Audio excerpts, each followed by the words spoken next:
Happy birthday to you. Okay, there you go.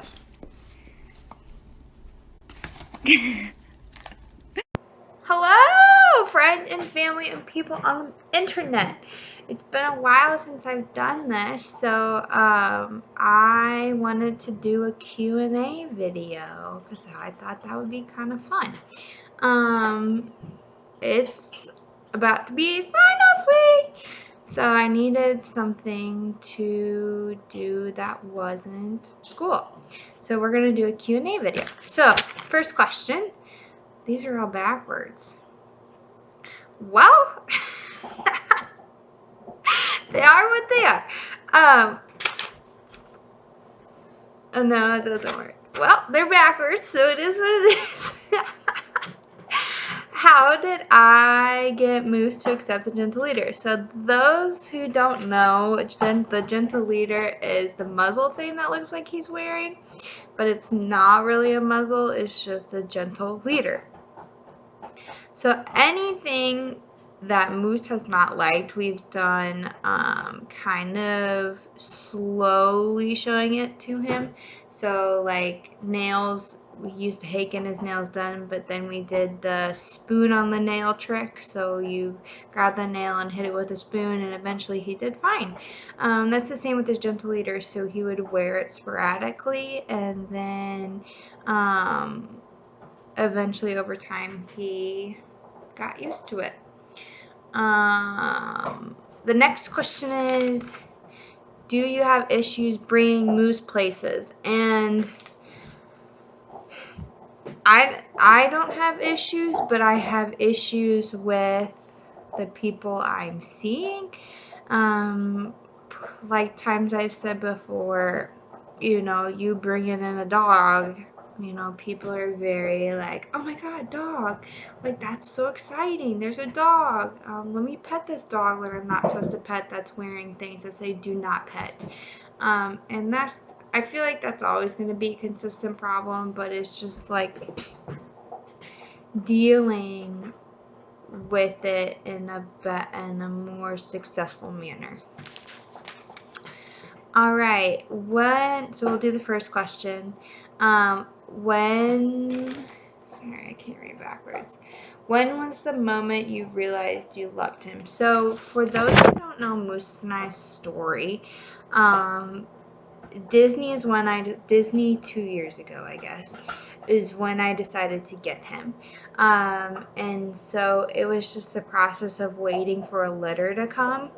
And so when the puppies were born, then I really got excited. But the moment I knew I loved him was going and picking out Moose. So we went up to whatever it was, Illinois, and I did temperament testing. He's just being a good boy, chewing on his bone.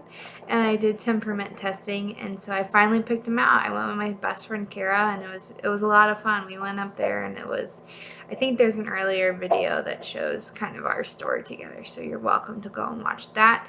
And the other question that came with that, and so my girlfriend Katie prefaced this with, there has to be a different kind of connection. Like you have a pet and person connection, but this is like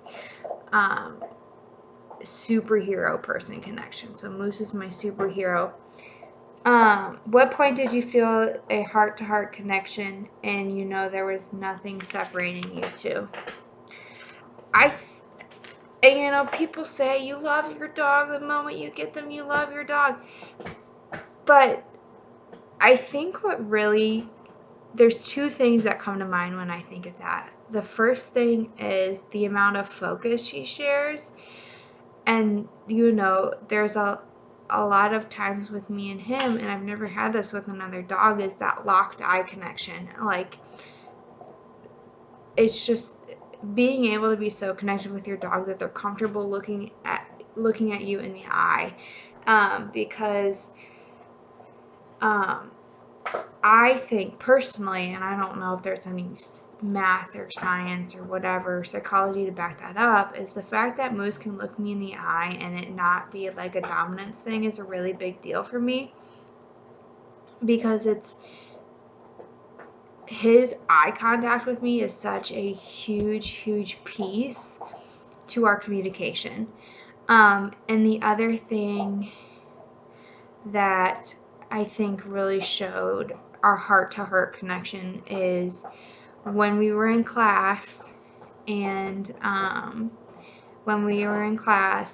he was pissing me off because he was doing his job, bugging me, and he picked up on a panic attack, without, I didn't realize I was doing anything, so he picked up on a panic attack before I even realized it was happening. It's those things when he's starting to understand his job, and his willingness and compassion for doing it blows my mind. This one's for my trainer. So she said, now I've reached a point. So I got my CGC, and so that's just a big test that he has to be, that's a good dog test, So this, it's called the Canine Good Citizen. So now that I passed the Canine Good Citizen, what are the 3 high points, and what are 3 things that I still need to work on?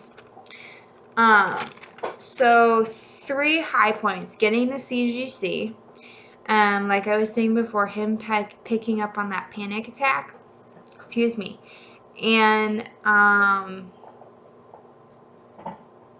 so the other thing that I think would also be a high point, again, would be going back to doing that temperament test and it actually kind of working. So when me and Kara went up there to do our temperament test, we were honestly winging it. I've done the research, but I never saw it done in person, so I didn't really know what I was doing. So the fact that it actually kind of worked out was super beneficial.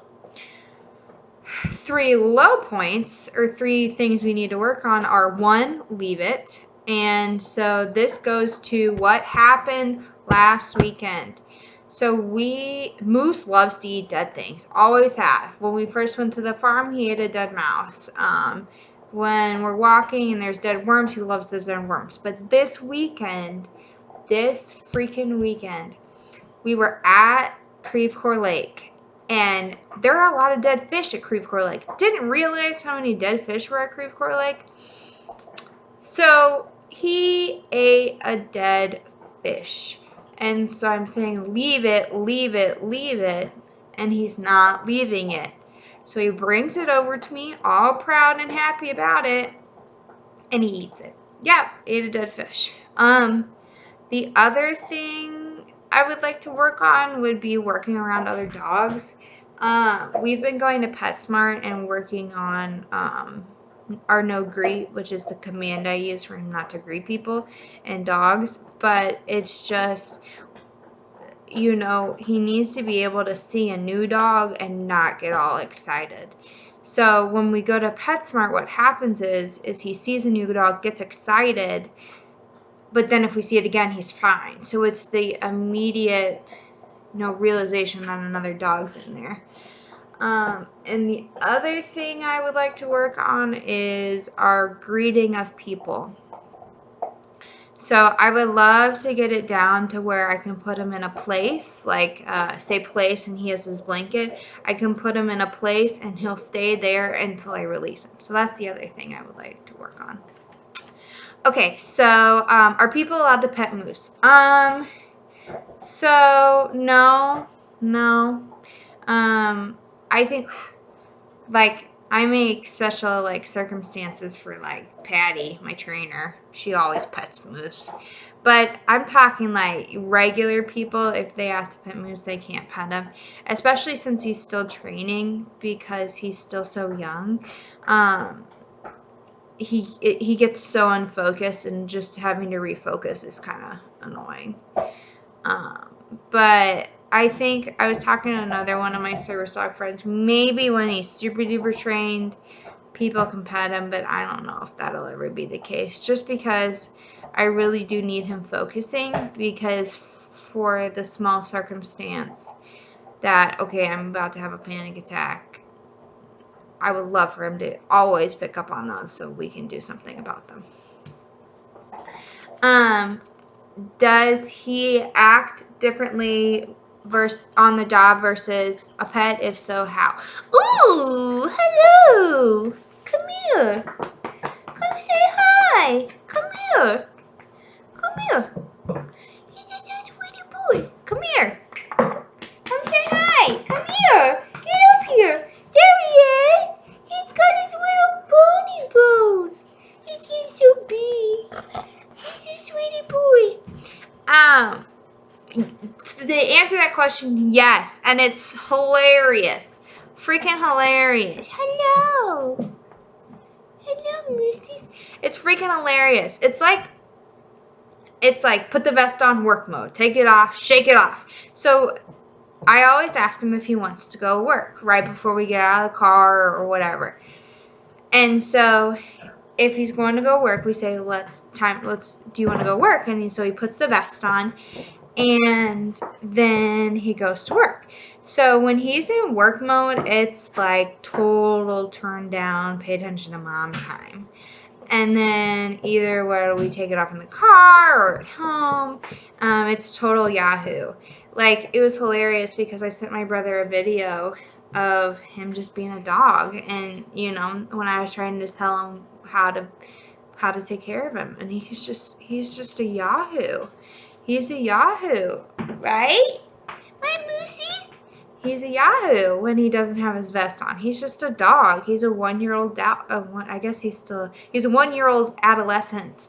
But when he puts his vest on, he's on his best behavior. And he's still a puppy. He still makes mistakes, and that's to be expected. But long story short, yeah, he does, and it's really funny.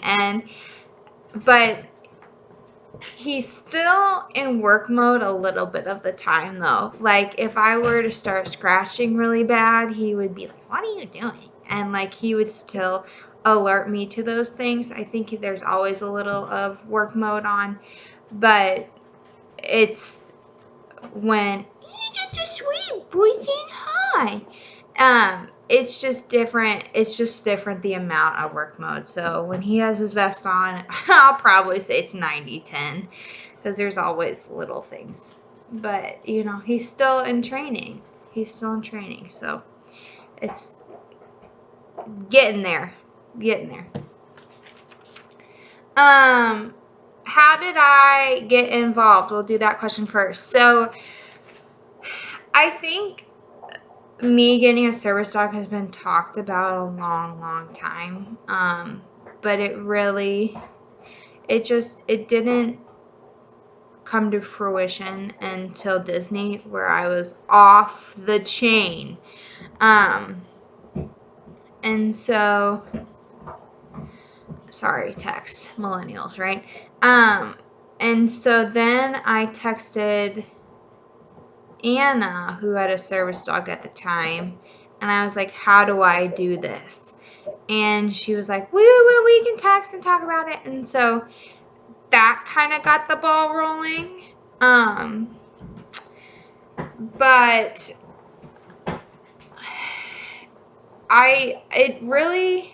that's how it got started. Service dogs still kind of are, I don't want to say taboo topic, but kind of kind of an unknown subject to a lot of people. And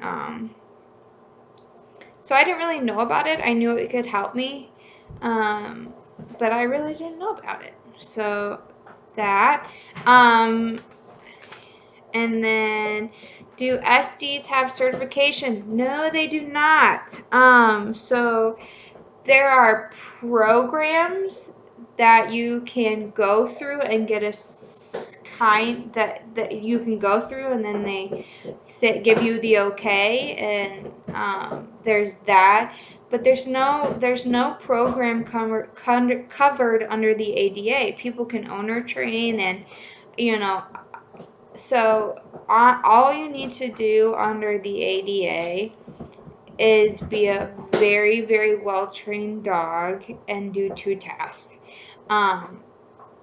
And so that is how you become a service dog. Now, people definitely, I will say, abuse that system and just bring their dogs out because they can and put a vest on them, and that really causes some problems. But I think there is, people are trying to crack down on that because it is such a rampant problem right now. What is the process like? So we're still going through that process. So so I had to do the temperament test, which picked the best dog for me. And then we picked up the dog, and then we did our 3 puppy classes. And now we're halfway through our training, and we're still going through training because he's not 2 yet. He still needs a lot of time to mature, and he still needs more training. He's definitely grown so much, and he's farther than I ever thought he would be at this point, but there's still so much we have to work on. All right, costing criteria. I left this one for last because there's a lot. Excuse me. Hi. What are you doing? So, criteria. Criteria. Words are hard. There's no criteria per se. But I think, ow. Okay. He just laid right by me. There's no criteria per se. You just need to have a disability that a dog can be trained to. So, yeah. So, yes. You just need to have a disability, and a disability that your dog can be trained to. It's extremely, in my opinion, and I'll probably get flack for this, is that I think within reason, everybody could use a dog trained to their disability. But they would have to be trained, and you can't just have a dog that's a yahoo. But I've seen a lot of, what are you doing? I've seen a lot of people who could use dogs. I just wrote an article about, different types of service dogs. If you guys want to see that, I can post it. He's being a little silly boy. But there are so many different types of dogs, more than I ever realized, that... Ouch. What are you doing? There's a wide range of people that could use service dogs, anywhere from, allergy alert dogs to autism dogs for kids. There's so many different types of dogs out there that there might be one for everybody, and this world would be a happy place. This world would be a happy place with all the well-trained dogs. Cost is a different story. That's probably why everyone doesn't have a service dog, is because they're so expensive. So for this scenario, we're just going to say this is our scenario. Hey, what are you doing? Sorry, he dropped his bone. You have all the money in the world, and you're getting a puppy, and this will be the first year of all your expenses. So, the golden 4, Labbies, German Shepherds, Goldens, and Poodles. So,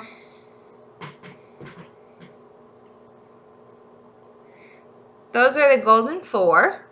And those are the most widely used dogs and the most dogs that have seen the most success rate.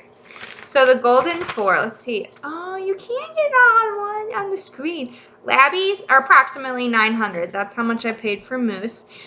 This is all for limited registration. So if you are all about AKC, registering your dog, it's going to be a little pricey. So this is a little more a little more costly. So 900 for Labbies. German Shepherds are 1,000. Goldens are 1,200, and Poodles are 1,500. So I would always allot for $2,000 for a dog. Now, you could go through like a rescue, and temperament test your dog. I wouldn't you yourself temperament test a dog from rescue. I would hire a behavioralist. And rescues are typically only 300. The only thing with that is you don't always know the dog's past, and you can't always,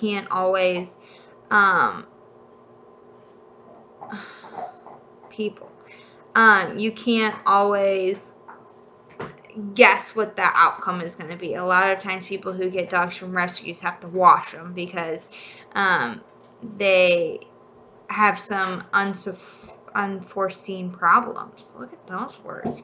Okay, cost of training. This is the fun part. If you go through a program, it can be anywhere from $10,000 to $20,000. So I just did. The average program is $15,000. But the direction I went was this way. So puppy classes. So I did about $500 worth of puppy classes. So you do puppy socialization class, basic obedience, and average obedience. And I actually repeated that class twice. So we did 2 average obedience. You always want a lot more money than you think, because what'll happen is, let's say we'll call our dog Sparky. So Sparky, isn't a very nice boy. He needs more puppy socialization. So he has to do that class twice. So now we're up to 5 classes. And so you always want to budget for 1 or 2 classes more.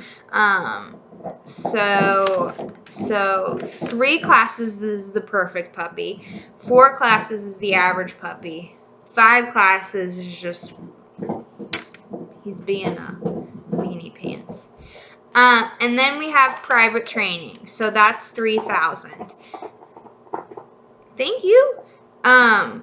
So I personally like private classes, especially having a psych dog, because, you know, psych is a little more tricky because it's so individual to the person. Yeah, so it's a little more tricky because it's so individualized to the person. Like, Becky down the street might have more of a crowd phobia, so she needs a dog that will circle her when she's in a crowd. Or Betty Sue might have psych and a peanut allergy, so she needs psych stuff and scent work. And so having a private trainer is beneficial, and it's cheaper if you as the person also keep up with it. So if, what was her name? Becky, you know, only the trainer works with the dog, then it's going to take longer. It may not be it may be more costly. But if the trainer and Becky keep up with it, it'll end up being cheaper. But what are you doing, silly boy? But like I said before, you can owner train. There's lots of stuff out. But I didn't feel comfortable doing that because I only knew how to take him so far, even with all the YouTube videos. You know, it's always nice to have an outside opinion. So for training, we're at $3,500 plus our $2,000. Ouch! It bit me. Hold this. And all this is just gonna be the first year puppy stuff. So our last thing is gear. That's our last service dog thing. I didn't realize how expensive gear. Ow! Take this. Stop chewing it in my hand. Here. Here. God, dogs, man. Oh, someone's walking down the street holding hands. I did not realize how expensive this stuff was going to be. So expensive for no reason. But so I chose a really cheap vest from Chewy, and I didn't realize how much of a big deal this was. So to save yourself some flack, make sure you get real gear from somebody. Etsy's a good place. That's where I'm getting my gear from when I get some of my graduation money. I already got a Y-front. But Etsy is going to be your best friend. You could get a cape, you could get a vest, just save yourself some grace and get a nice vest. And some of the Etsy people have a grow with me. So like as your puppy grows, you can get different sizes. So that's pretty cool. So gear, I would give yourself $300.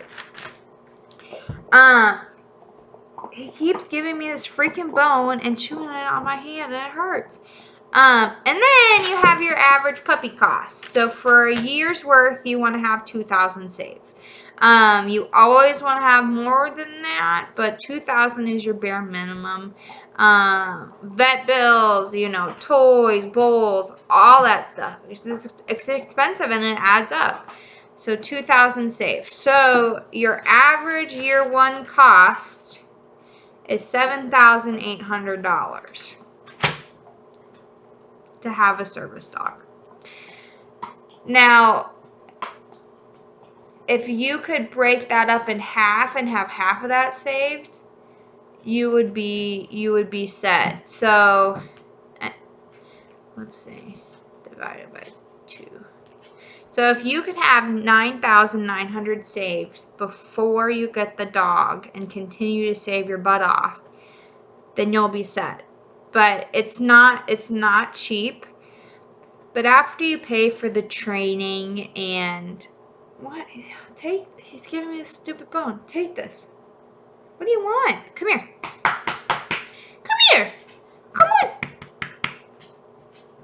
Come on this side then. Come on. Come here. Here he is. He's a sweetie boy. No, you cannot have the scrunchie. He's a sweetie boy. Don't get it. Yeah, sit there. If you can have that saved, you would be set. But if you can have the whole $780 saved, you would be set. You would be good to go. But it's not cheap to have a service dog. It's expensive. He's over here trying to get this freaking scrunchie. No, you can't have it. It's expensive and it's not fun. It's not fun spending money. But if it'll change your life and get you out of the house and make you do things that you needed to do, like the fact that I went, get down. No, okay. The fact that I went running and did it successfully around my apartment complex, he thinks he's so funny, around the apartment complex, and felt safe doing it, that's priceless. It's sucky, and maybe you can fundraise like I did, but it sucks. Spending money sucks, but like I said, if it'll change your life, then it's priceless. Alright, friends and family and people on the internet, this is a long video, so if you stuck around to the end, thank you. Thank you. Long video. If you want another Q&A, let me know.